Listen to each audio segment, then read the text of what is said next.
He moved quietly through the Pentagon corridors, pushing a mop past polished boots and security clearances, his uniform a simple gray jumpsuit that marked him as invisible to the powerful men and women who walked these halls. For 3 years, he'd cleaned the same floors, emptied the same trash cans, wiped down the same conference tables where decisions that shaped the world were made. No one looked twice at the janitor with the weathered hands and careful eyes. But then a retired general walking past locked eyes with him and froze. His face went pale as recognition hit him like a lightning bolt. The general's briefcase dropped from his hand, papers scattering across the freshly mopped floor. He whispered a name that almost no one else in that building knew, a name that belonged to legends and classified files buried so deep they might as well not exist. Within seconds, the general stood at attention, his hand snapping to his forehead in the sharpest salute of his distinguished career. Conversations halted. Every head turned. Military officers and civilian officials stopped their urgent business to witness something extraordinary. Because this janitor wasn't just a cleaner. He was a living legend whose classified missions are still whispered about in the highest rooms of power. And that day, they all remembered what real heroes look like. Welcome to Silent Salute. Before we continue this incredible story, tell us in the comments from which city in the world are you watching this video today. And if you think stories like this need to be heard, hit that subscribe button to support the channel. We're growing every day, and I sincerely thank you for being a part of it. The Pentagon operates on schedules so precise they could power atomic clocks. By 0500 hours, the first wave of personnel begins flowing through security checkpoints. By 0630, the corridors buzz with the controlled urgency of military efficiency. By 0800, the building pulses with the rhythm of a nation's defense apparatus in full operation. James Martinez began his shift at 0400, 2 hours before most of the building's occupants arrived. He preferred the quiet of those early hours, when the Pentagon felt less like the nerve center of American military power and more like just another office building that needed cleaning. The security guards knew him by sight now, waving him through checkpoints with the casual indifference reserved for people who blend into the background. His cart rolled smoothly down the earring corridor, loaded with the tools of his trade: industrial-strength floor cleaner, paper towels, trash bags, and the kind of attention to detail that had served him well in other contexts, in other lives. The Pentagon's janitors were thorough by necessity. Classified documents could end up anywhere, and every surface had to be treated as potentially sensitive. Martinez had been cleaning these halls for 3 years, ever since he'd answered a job posting that seemed almost too good to be true. Good pay, federal benefits, security clearance not required for the basic custodial position. What they didn't advertise was that working in the Pentagon meant being perpetually invisible, a ghost who moved through the corridors of power without being seen or acknowledged. He'd grown accustomed to the invisibility. In some ways, it was a relief. The men and women who hurried past him carried the weight of national security on their shoulders, their faces tense with the burden of decisions that could affect millions of lives. They had more important things to worry about than acknowledging the janitor who kept their workspace clean. The third floor of the Pentagon housed some of the most sensitive offices in the building: Joint Chiefs of Staff, Special Operations Command, intelligence divisions whose very names were classified.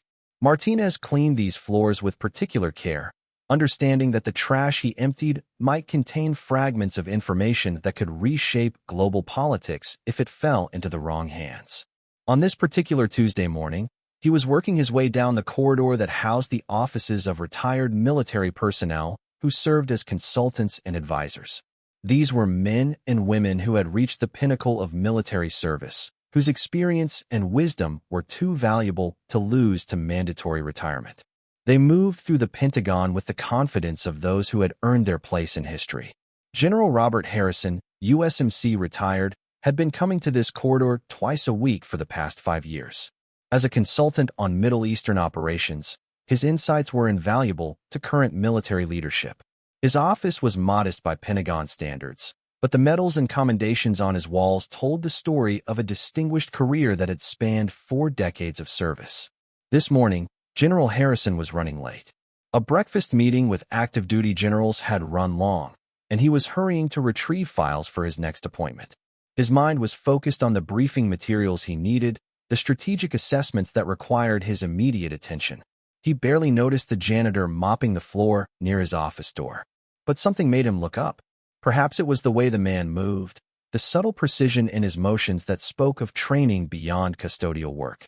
Or perhaps it was the way he held himself, an unconscious posture that suggested familiarity with command and authority. Whatever it was, General Harrison's eyes focused on the janitor's face. Time stopped. The features were older, weathered by years of civilian life, but unmistakable to someone who had served alongside the man for 18 months in the most dangerous territory on Earth. The same intelligent eyes, the same strong jawline, the same scar above the left eyebrow that had been earned in a firefight that officially never happened. General Harrison's briefcase slipped from nerveless fingers, documents marked with various levels of classification scattering across the floor that James Martinez had just finished mopping. The general's face went white as memories flooded back with devastating clarity. "Reaper," he whispered, using the call sign that had struck fear into enemy hearts across 3 theaters of operation. Martinez's mop paused mid-stroke. His head turned slowly, eyes meeting those of the general, and for a moment the careful mask of invisibility slipped. In that instant, General Harrison saw not a janitor, but the man who had once been the most feared operative in American Special Forces. Master Sergeant James "Reaper" Martinez had been a legend in circles so classified that his existence was known only to a handful of people at the highest levels of government. His missions had no names, no official records, no acknowledgement beyond the grateful nods of generals who knew that certain impossible tasks had been accomplished by a man who moved through enemy territory like death itself. The general remembered the first time he'd met Martinez, in a briefing room in Kabul where the air conditioning was broken and the maps on the wall showed territory that didn't officially exist.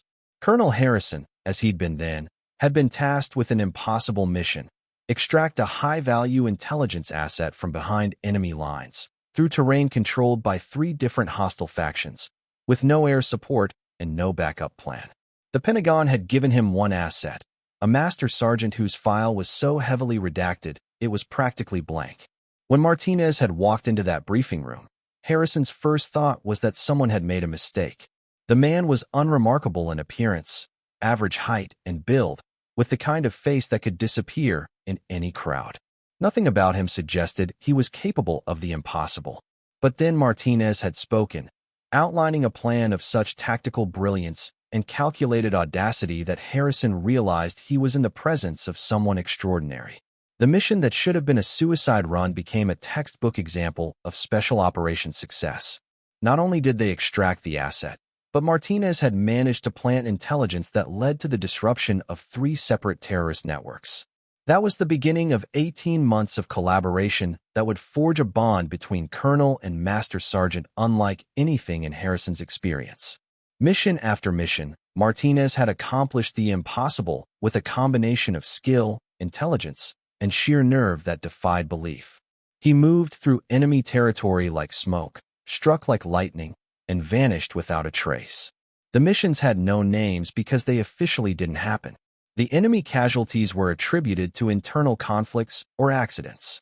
The intelligence gathered was credited to electronic surveillance or human assets whose identities were protected by classification levels that didn't even have names. But Harrison knew. He knew that Master Sergeant Martinez had single-handedly prevented 3 terrorist attacks on American soil, had eliminated high-value targets that other units couldn't even locate, had gathered intelligence that reshaped American understanding of enemy capabilities and intentions. The end had come suddenly, as it often did in that world. A mission had gone wrong, not through any fault of planning or execution, but through the kind of random chance that could turn success into disaster in a heartbeat. Martinez had completed his objective, but at a cost that even his legendary skills couldn't overcome. The official report listed him as killed in action, his body unrecoverable due to hostile territory and enemy activity. Harrison had written the letters to his family, had attended the closed casket memorial service, had watched as Martinez's name was added to the wall of heroes whose sacrifices would never be publicly acknowledged. Except he hadn't died. Somehow, through means that Harrison couldn't imagine, Martinez had survived. But the man who had emerged from that final mission was different from the one who had gone in. The physical wounds had healed, but the psychological trauma of that last operation had left scars that ran deeper than flesh. Martinez had been quietly retired from active duty, his service record sealed, his existence as Reaper officially terminated. The Pentagon had offered him support, counseling, transition services, but he had declined most of it. He wanted to disappear, to fade into civilian life, to leave the world of classified operations and impossible missions behind. But life as a civilian had proved more difficult than any mission he'd ever undertaken. The skills that made him legendary in special operations didn't translate well to ordinary employment. The hypervigilance that had kept him alive in hostile territory made normal social interactions exhausting. The weight of memories that could never be shared created an isolation that was harder to bear than enemy fire. He'd drifted for years, taking odd jobs, moving from city to city, struggling to find a place in a world that seemed alien after so many years in the shadows. Some veterans found community in VFW halls or support groups, but Martinez's service had been so classified that he couldn't discuss it with anyone who might understand. The job at the Pentagon had been a lifeline he hadn't expected. It offered stability, decent pay, and the familiar environment of military structure without the pressure of operational responsibility. More importantly, it allowed him to be near the world he'd once served while maintaining the anonymity he'd come to value. For 3 years, he'd found peace in his invisibility.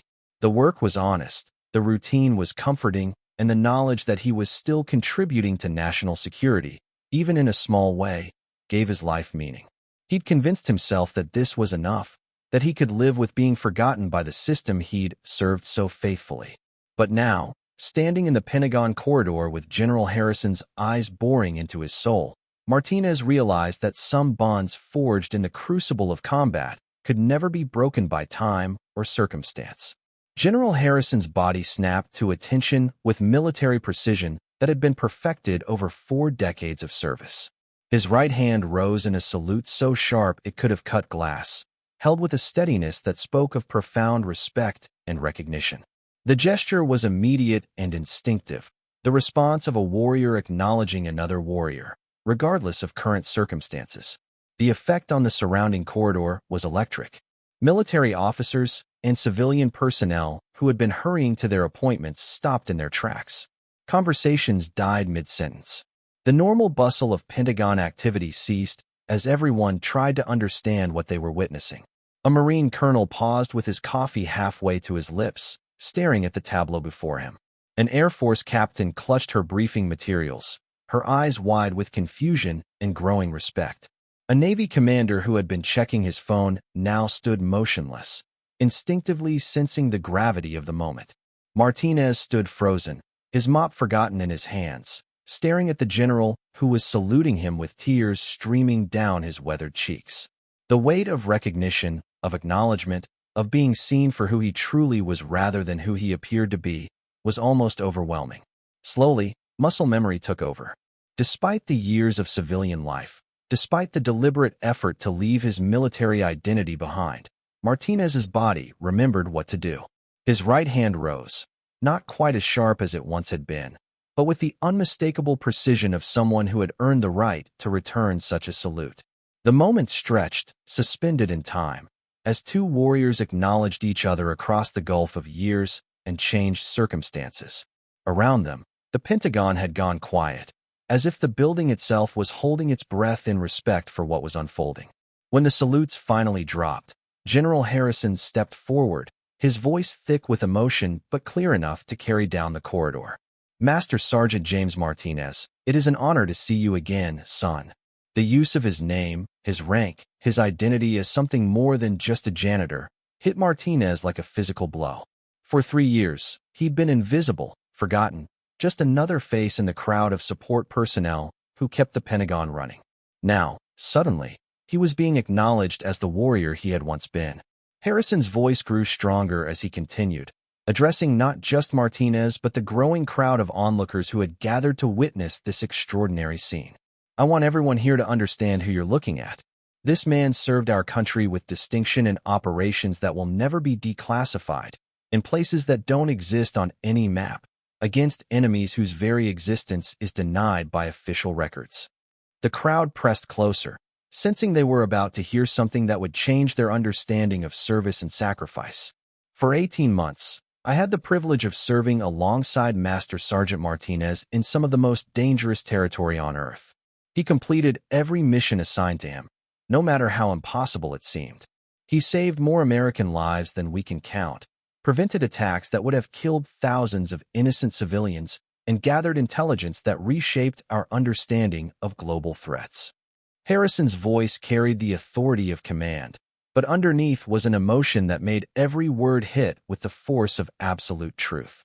His service was so classified that it couldn't be acknowledged, his heroism so sensitive that it had to remain secret, his sacrifice so complete that he was officially listed as killed in action rather than risk compromising ongoing operations. Martinez stood silent as the general spoke, his face a mixture of pride and pain as memories of his service were acknowledged publicly for the first time.